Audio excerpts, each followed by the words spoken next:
Hello everyone! Another day, another food adventure na naman tayo dito sa Zambo Eats. And today, nandito tayo sa Barangay Lunzuran, Bypass Road para mag-food trip. So samahan nyo kami at tikman natin ang mga nagsasarapang street food nila at tignan natin yung napakagandang tanawin dito sa kainan nila. So tara, samahan nyo kami.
Ito pala yung mga in-order nating street food dito sa kainan, dito sa may bypass road ng Tumaga. So yung tindahan nila walang pangalan. So tinanong ko yung may-ari kanina. Ang sabi lang niya is barbecue sa tabi ng daan dito sa bypass road. So marami silang iba't ibang pagkain na binebenta tulad ng mga street food na in-order natin. Meron silang chicken barbecue, nagbebenta rin sila ng bulalo, pares. Pero ito talagang in-order natin, street food. Tamang-tama to sa napakagandang view natin sa likod. So tara, samahan nyo kami at tikman natin ang mga iba't ibang street food nila. So bago natin simulan yung food trip for today's episode guys, may kasama pala tayo, si Mingming. Eto siya. So nakaabang lang siya dito sa atin, sa likod natin. So ang una nating titikman guys is yung chicken isaw nila or chicken intestine nila. So eto siya. So first bite.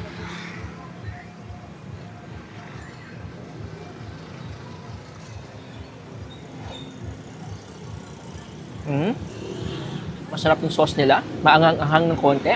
And yung isaw, walang gooiness or walang mapait na lasa yung isaw. So, malinis yung pagkakagawa ng isaw nila or pagkaka-prepare ng isaw nila. Yung next naman natin titikman is yung chicken skin nila. So, tama yung narinig nyo, may chicken skin sila, grilled chicken skin. So, eto siya. So, ang chicken skin pala guys is 20 peso. Itong tokneneng 20 peso. Tempura nila is 3 for 20 peso. And then itong chicken balls nila is 5 peso isa. So tikman na natin yung chicken skin. So eto siya.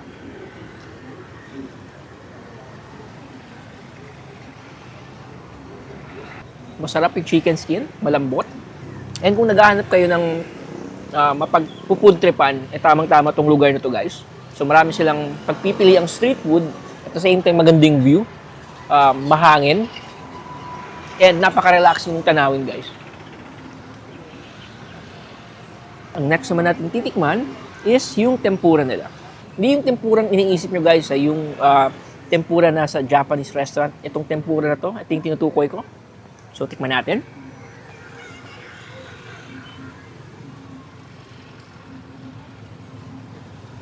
Medyo matigas yung tempura nila guys, hindi ko alam kung bakit, pero next na tayo. Next naman natin titikman is yung Shanghai nila. Pritong Shanghai. So, 20 peso rin to guys. So, tikman natin first bite ng Shanghai.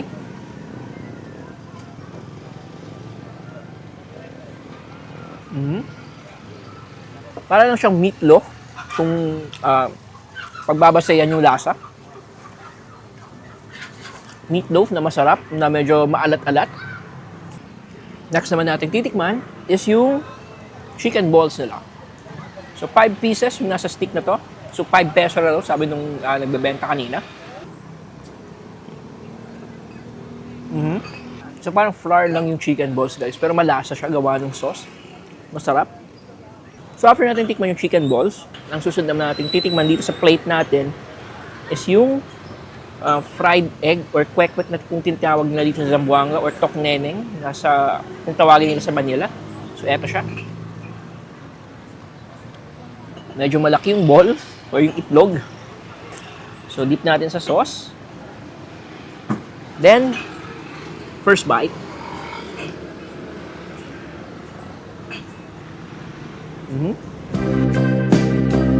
So guys, masarap yung pagkain. So kung i-rate yung pagkain nila, siguro nasa 7 out of 10. Masarap yung sauce. Okay yung pagkakaluto ng mga barbecue nila, ng mga street food nila. And napakaganda ng view. So medyo maaraw lang siya kasi hapon pa lang. Pero sabi nung may-ari, pag dumilim na yung lugar dito, is maganda na yung view. And yun nga, magandang view. Kitang-kita yung mga kabundukan ng Zamboanga City and may kasama rin tayong pusa dito. So ayun na nga guys, tapos na tayo dito sa first location natin. Masarap yung pagkain. So pupunta na tayo sa next location natin. And kung nagustuhan niyo yung video guys, paki-thumbs up and paki-comment naman.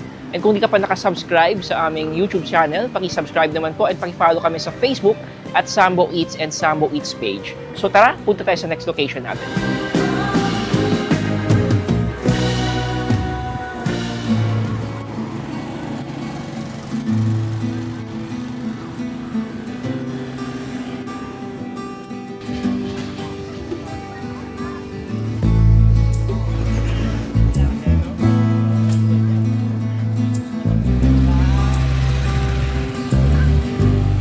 Hello guys, nandito tayo sa second location natin for today's video. So kanina matapos nating kumain ng mga street food, at this time, fruits naman yung kakainin natin sa continuation ng ating food adventure dito sa Zambo Eats. So nandito tayo sa Mercedes Caballoy Bypass Road. And then kung may papapansin nyo, may tatlong fruits tayo dito. Meron tayong bayabas, merong mangga, and meron tayong santol na binili sa Me Favorites. Yun yung pangalan ng stall nila dito sa Mercedes Caballoy Bypass Road. And ang mga binibenta nila is all fruits lang talaga. So, una nating titikman guys is yung mangga. So, eto siya. So, nilagyan na ng sauce. So, yung sauce nila, nagpalagay tayo ng alamang and then, meron ring alamang na maanghang. So, tikman natin.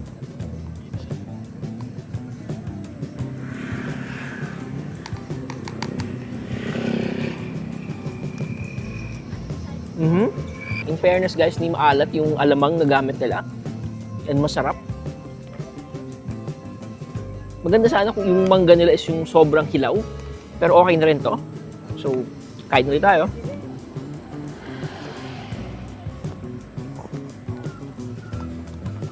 Masarap siya in fairness. Hindi nakakaumay. So after natin tikman yung mangga guys, this time, titikman naman natin yung favorite ko na bayabas. Kung makikita nyo, merong alamang na nakalagay. So, ang sabi nung may-ari kanina is luto daw yung alamang na nilagay dito and then naglagay siya ng spices para medyo may sipa yung bayabas natin.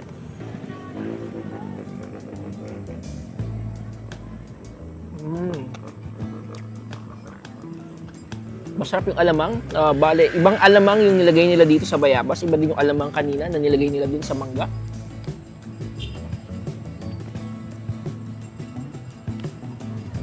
And kung sawa ka na sa pagkain ng street foods, pwede kayong bumisita sa stall nila dito sa Mercedes Caballoy Bypass Road. And once again, purong prutas yung mga binibenta nila.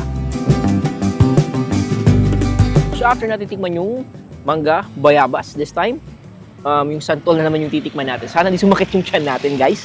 So tikman natin yung santol. So tikman natin yung santol.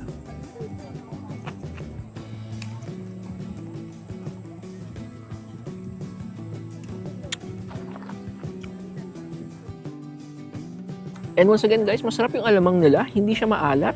And tamang-tama, nagko-complement siya sa mga fruits na binibenta nila. So maraming choices ng sauce na pwede nyong pagpilian para sa fruits ninyo. So medyo may struggle lang ng pagkuha ng santol. Yun. Kain ulit tayo.